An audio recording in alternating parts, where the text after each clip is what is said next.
رب کا ہے فرمان، اس پہ جا قربان، پیغام قرآن، پیغام قرآن۔ الحمد للہ رب العالمین والصلاة والسلام علی خاتم النبیین، اما بعد فاعوذ باللہ من الشیطان الرجیم، بسم اللہ الرحمن الرحیم۔ الصلاة والسلام علیک یا رسول اللہ وعلی آلک واصحابک یا حبیب اللہ، الصلاة والسلام علیک یا نبی اللہ وعلی آلک واصحابک یا نور اللہ۔ ایف جین چینل کے ناظرین، ایک بار پھر پیارا سا پروگرام جس کا نام پیغام قرآن ہے، اس پروگرام کو لیے حاضر ہیں، اور انشاءاللہ الکریم آج کے پیغام قرآن سلسلے میں بھی ہم ایک پیغام قرآن کا لیے حاضر ہیں۔ انشاءاللہ الکریم ہم پیغام قرآن کو سنیں گے بھی اور عمل کی بھی کوشش کریں گے، اس نیت کے ساتھ اس ایپیسوڈ کو ہم نے مکمل دیکھنا ہے۔ اگر آپ یوٹیوب چینل پر ہمیں دیکھ رہے ہیں تو ہو سکے تو ہاتھوں ہاتھ اس کے لنک کو بھی شیئر کر دیجئے، ثواب کی نیت سے۔ اللہ نے چاہا تو دیکھنے سننے والے اگر عمل کی کوشش کریں گے، اللہ نے چاہا تو ہمیں اس کی برکتیں ملیں گی۔ مصطفیٰ جان رحمت صلی اللہ علیہ وسلم پر درود و سلام پڑھنے کے بے شمار فضائل اور برکات ہیں۔ میرے آقا صلی اللہ علیہ وسلم کا فرمان ہے، نماز کے بعد حمد و ثنا اور درود شریف پڑھنے والے سے فرمایا، دعا مانگ قبول کی جائے گی، سوال کر دیا جائے گا۔ صلو علی الحبیب صلی اللہ علی محمد صلی اللہ علیہ وآلہ وسلم۔ ایف جین چینل کے ناظرین، آج پیغام قرآن سلسلے میں ہم نے جس موضوع کا انتخاب کیا ہے، جو ٹاپک لیا ہے، وہ ہے اعمال میں اعتدال سے کام لیجیے۔ یعنی اعمال جو بھی ہم کریں، نیک اعمال ہم جو کرتے ہیں یا کریں گے انشاءاللہ، تو اس کو بیلنس کے ساتھ لے کر چلیں۔ کس طرح کرنا ہے، کیسے لے کر چلنا ہے، کیا انداز ہونا چاہیے، پیارے آقا علیہ السلام کی اس میں کیا تعلیمات ہیں، رہنمائیاں ہیں، وہ بھی انشاءاللہ آج کے ایپیسوڈ میں ہم سننے کی کوشش کریں گے۔ آئیے پہلے پیغام قرآن سنتے ہیں۔ يا أيها الذين آمنوا لا تحرموا طيبات ما أحل الله لكم ولا تعتدوا إن الله لا يحب المعتدين۔ ایف جین چینل کے ناظرین، آپ نے ماشاء اللہ الکریم قرآن پاک کی آیت مبارکہ اور اس کا پیغام سماعت فرمایا، جس میں اللہ تبارک و تعالی نے فرمایا کہ اے ایمان والو، ان پاکیزہ چیزوں کو حرام قرار نہ دو جنہیں اللہ تبارک و تعالی نے تمہارے لیے حلال فرمایا ہے، اور حد سے نہ بڑھو، بے شک اللہ حد سے بڑھنے والوں کو ناپسند فرماتا ہے۔ ایف جین چینل کے ناظرین، اس آیت مبارکہ کا شان نزول میں پہلے آپ کو کچھ بیان کرتا ہوں۔ اندازہ ہوگا اس بات سے، اور بھی کئی چیزیں آپ کی سمجھ میں آئیں گی کہ صحابہ اکرام علیہم رضوان کی ایک جماعت، ایک گروہ، ایک جماعت سرکار دو عالم صلی اللہ علیہ وسلم کا وعظ سن کر، آپ کا بیان سن کر، ایک روز حضرت عثمان بن مظعون رضی اللہ عنہ کے ہاں جمع ہوئی، اور انہوں نے آپس میں ترک دنیا کا عہد کر لیا، دنیا کو چھوڑنے کا عہد کر لیا، اور اس پر اتفاق کیا کہ وہ ٹاٹ پہنیں گے، دنیا کو ترک کر دیں گے اور ٹاٹ کا لباس پہنیں گے، اور ہمیشہ دن میں روزے رکھیں گے اور ساری رات عبادت الہی میں گزاریں گے، بستر پر نہ لیٹیں گے اور گوشت اور چکنائی نہ کھائیں گے، اور عورتوں سے جدا رہیں گے، نیز خوشبو نہ لگائیں گے۔ اس پر یہ آیت مبارکہ نازل ہوئی اور انہیں اس ارادے سے روک دیا گیا۔ احادیث مبارکہ میں اس طرح کے بہت سے واقعات ناظرین موجود ہیں کہ جن میں نبی پاک صلی اللہ علیہ وآلہ وسلم نے اعتدال کے ساتھ، یعنی اعتدال کا حکم دیا ہے، ایک بیلنس بنا کر چلنے کا حکم دیا ہے، افراط و تفریط سے بچنے کا بھی ارشاد فرمایا ہے، اور عبادت کرنے میں خود کو بہت زیادہ تکلیف میں ڈالنے سے حضور صلی اللہ علیہ وسلم نے منع بھی فرمایا۔ جیسے کہ ام المومنین حضرت سیدتنا عائشہ صدیقہ طیبہ طاہرہ عابدہ رضی اللہ تعالی عنہا فرماتی ہیں کہ رسول اکرم صلی اللہ علیہ وآلہ وسلم ان کے پاس تشریف فرما تھے۔ اس وقت حضرت حولہ بنت طویت رضی اللہ عنہا ان کے پاس سے گزری تو حضرت عائشہ رضی اللہ تعالی عنہا نے تاجدار رسالت مخزن جود و سخاوت صلی اللہ علیہ وآلہ وسلم سے عرض کی، یہ حولہ بنت طویت ہے، لوگ کہتے ہیں کہ یہ رات بھر نہیں سوتی۔ رسول اللہ صلی اللہ تعالی علیہ وآلہ وسلم نے ارشاد فرمایا، رات بھر نہیں سوتی؟ اتنا عمل کیا کرو جتنا آسانی سے کر سکو، باخدا اللہ تعالی نہیں اکتائے گا لیکن تم اکتا جاؤ گے۔ یہاں میانہ روی کے ساتھ بیلنس بنا کر چلنے کا ہمیں جو ہے وہ طریقہ حضور علیہ السلام نے بیان فرمایا کہ اللہ تبارک و تعالی باخدا اللہ تبارک و تعالی نہیں اکتاتا لیکن تم اکتا جاؤ گے۔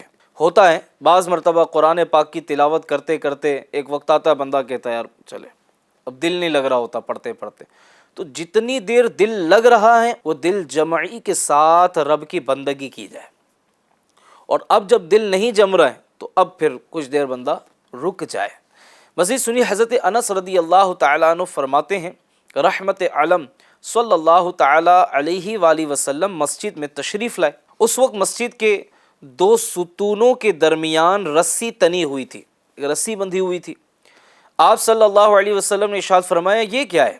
صحابہ اکرام رضی اللہ عنہم نے عرض کی کہ یہ حضرت زینب رضی اللہ تعالی عنہا کی رسی ہے، وہ نماز پڑھتی ہیں اور جب ان پر تھکن یا سستی طاری ہوتی ہے تو اس رسی کو پکڑ لیتی ہیں۔ حضور صلی اللہ تعالی علیہ وآلہ وسلم نے ارشاد فرمایا اس رسی کو کھول دو، تم میں سے ہر شخص اس وقت تک نماز پڑھے جب تک وہ آسانی سے نماز پڑھ سکے، اور جب اس پر تھکن یا سستی طاری ہو تو وہ بیٹھ جایا کرے، کچھ دیر بیٹھ جائے، اپنی کیفیت کو چینج کر لے۔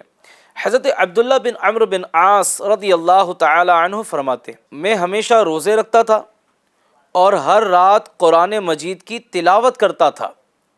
نبی کریم رؤوف الرحیم صلی اللہ علیہ وآلہ وسلم کے سامنے میرا ذکر کیا گیا۔ عبداللہ بن عمرو بن عاص کیا کرتے تھے؟ میں ہمیشہ روزے رکھتا تھا، فرماتے ہیں میں ہمیشہ روزے رکھتا تھا اور رات قرآن مجید کی تلاوت کرتا تھا۔ نبی کریم صلی اللہ علیہ وسلم کی بارگاہ میں میرا ذکر کیا گیا تو آپ نے مجھے بلوایا، میں خدمت اقدس میں حاضر ہوا۔ آپ صلی اللہ علیہ وسلم نے ارشاد فرمایا مجھے یہ خبر ملی ہے کہ تم ہمیشہ روزے رکھتے ہو اور ہر رات قرآن مجید پڑھتے ہو۔ میں نے عرض کی کیوں نہیں یا رسول اللہ صلی اللہ علیہ وآلہ وسلم، لیکن میں نے اس عبادت سے صرف خیر کا ارادہ کیا ہے، میری اور کوئی نیت نہیں۔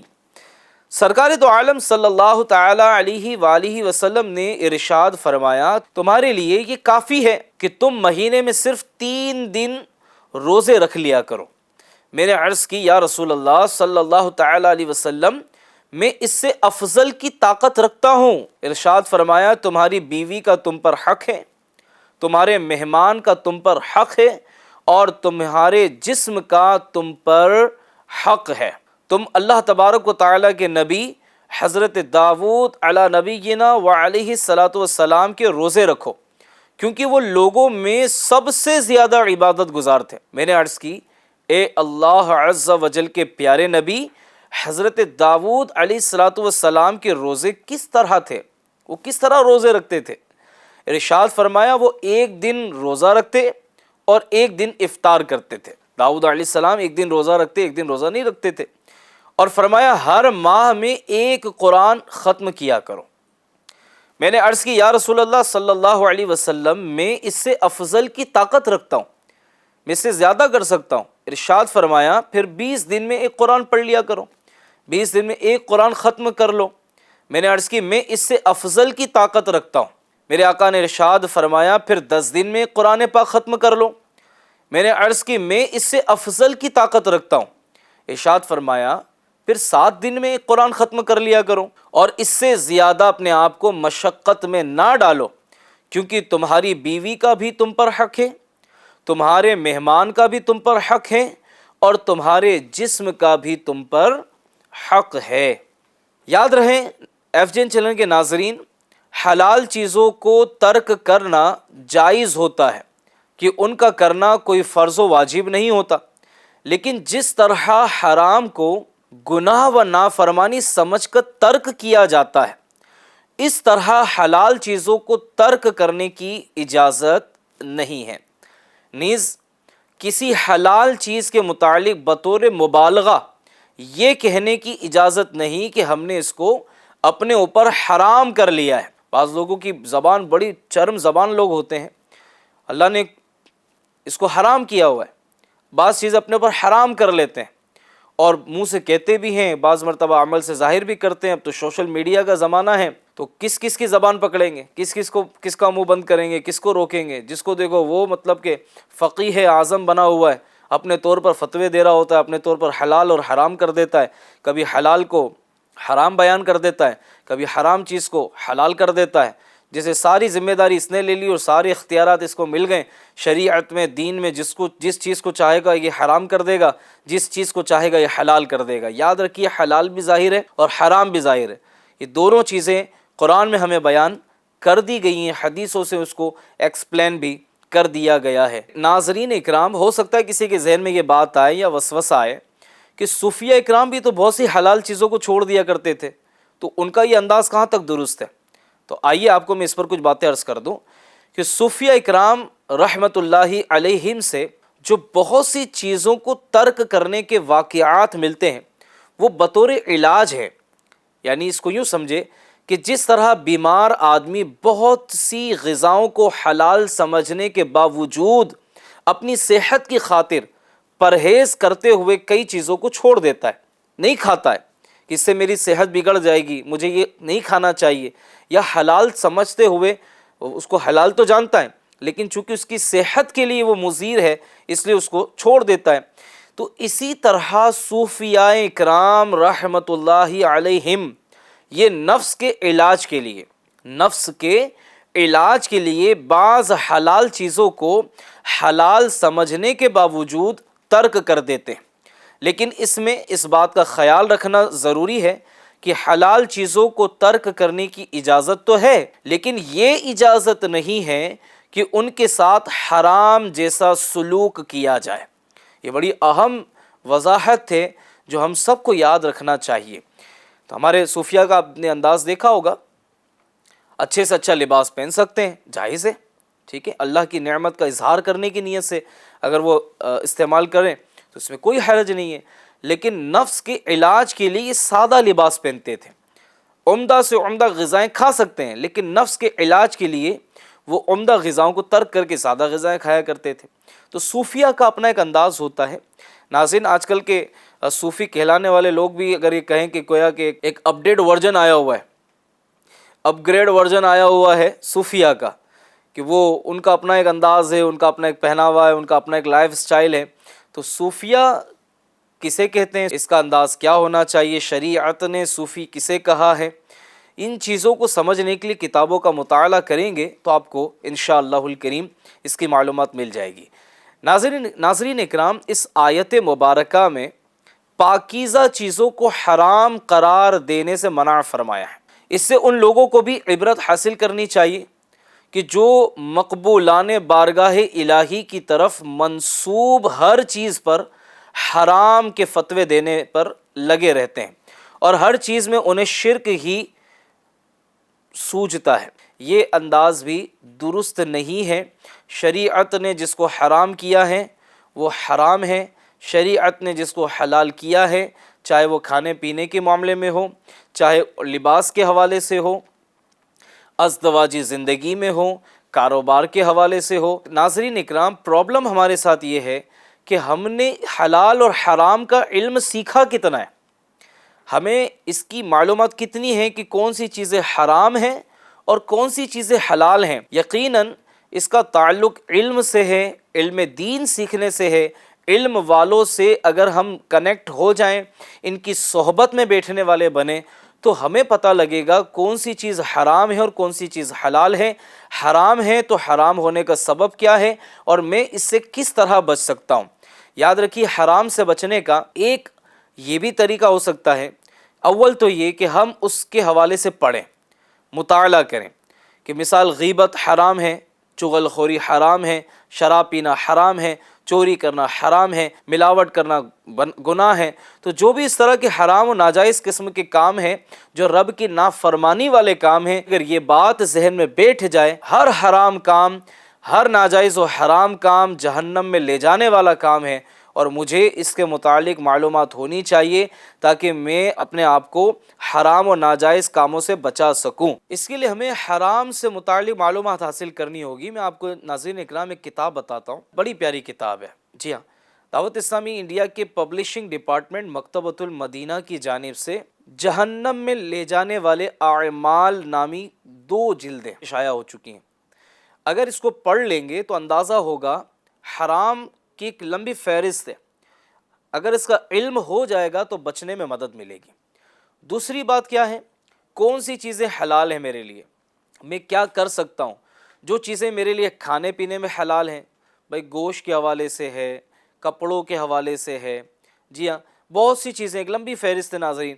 تو اس کو پڑھنے کے لیے بھی ہمیں حلال چیزوں کا علم حاصل کرنا چاہیے. مفتیان اکرام سے، عاشقان رسول جو ہیں، ان سے ہمیں رابطے میں آنا چاہیے. حلال اور حرام سے متعلق رہنمائی حاصل کرنی چاہیے. جس طرح دنیا جہان کی معلومات آپ نے حاصل کی ہے، دنیا میں کس ملک میں کون سی کرنسی چلتی ہے، کون سی لینگویج بولی جاتی ہے، اپنے شہر کی آپ نے بڑی معلومات رکھی ہے، بہت ساری جگہوں کی آپ نے اپنی نالج کو بڑھانے کے لیے بہت کچھ پڑھ رکھا ہوگا. لیکن ایک ایز اے مسلم کیا آپ نے حلال اور حرام کی معلومات حاصل کرنے کی کوشش کی؟ اس کو تو سیکھیں نا بھائی، اس کا تو علم سیکھنا ضروری ہے ہمارے لیے. تو وقت نکالیں، یہ تھوڑی چلے گا. یہ نہیں کہا جا سکتا کہ میرے پاس وقت ہی نہیں ہے. کہنے کے لیے تو لوگ یہ بھی کہہ دیتے میرے پاس تو مرنے کا وقت نہیں ہے. تو پھر مر تو جاتے ہیں نا، وقت پورا ہوتا ہے مر جاتے ہیں، جہاں بیٹھے وہیں سے موت لے جاتی ہے. تو علم سیکھیے، علم والوں کے رابطے میں آ جائیے. ان سے دور بھاگنے میں فائدہ نہیں ہے، علم والوں کی صحبت میں رہنے سے فائدہ ہے. کہ ان کی جو علمی مشاغل ہیں، ان کی جو مصروفیت ہے، اگر آپ صرف ان کے ساتھ بیٹھے بھی رہیں گے تو انشاءاللہ ان سے بہت کچھ سیکھتے رہیں گے. اللہ تعالی ہمیں حلال اور حرام کا علم سیکھنے کی توفیق عطا فرمائے. وہی ناظرین ایک اور بڑی پیاری بات ہمیں سیکھنے کو ملی کہ ہم عبادت میں، ریاضت میں، نیک اعمال میں، تلاوت قرآن میں سب سے پہلے تو اللہ سے توفیق مانگیں کہ وہ ہمیں یہ نیک اعمال کرنے کی توفیق عطا فرمائے. دوسری بات، جو عبادت کرتے بھی ہیں، نیک اعمال کرتے بھی ہیں، تو ان پر ان کی بیوی کا حق بھی ہے، مہمانوں کا بھی حق ہے، اس کا جسم کا بھی حق ہے. تو ان چیزوں کا بھی وہ خیال رکھتے ہوئے عبادتیں، نیک اعمال کرتا رہے تو انشاءاللہ اس کو برکت ملے گی. اور یاد رکھیے عمل اگرچہ تھوڑا ہو لیکن استقامت کے ساتھ ہو، روزانہ کیا جائے، پابندی سے کیا جائے، بغیر ناغہ کیے کیا جائے، اللہ تعالیٰ کو ایسے اعمال زیادہ پسند ہیں. اور اگر اس میں اخلاص بھی آ جائے تو کیا بات ہے کہ اخلاص قبولیت کی چابی ہے. اللہ تعالیٰ ہم سب کو ان باتوں پر عمل کی توفیق عطا فرمائے. ناظرین اکرام، آج کا پیغام قرآن ہم نے سننے کی سعادت حاصل کی. کوشش کیجئے کہ جو باتیں بیان ہوئی ہے اس پر ہم عمل کی کوشش بھی کریں، دیگر عاشقان رسول تک پہنچانے کی بھی ہر وقت کوشش کرتے رہیں. علم کو جتنا پھیلائیں گے اتنی انشاءاللہ جہالت دور ہوگی اور برائیوں میں کمی آئے گی، ظلم و زیادتی میں کمی آئے گی. اللہ کی رضا والے کام کرنے میں اللہ نے چاہا تو عاشقان رسول کو رہنمائی ملتی رہے گی. اللہ پاک ہم سب کو عمل کی سعادت دے. انشاءاللہ اگلے ایپیسوڈ میں پھر ایک پیغام قرآن لے کر حاضر ہوں گے. اجازت دیجیے. اللہ عز و جل ہمیں عمل کی سعادت دے. FGN چینل کو دیکھتے رہیے اور اپنے رشتہ داروں میں، اپنے دوست احباب میں اس کو دیکھنے کی ترغیب بھی دلاتے رہیے. صلو علی الحبیب صلی اللہ علی محمد صلی اللہ علیہ وآلہ وسلم. رب کا ہے فرمان، اس پہ جا قربان.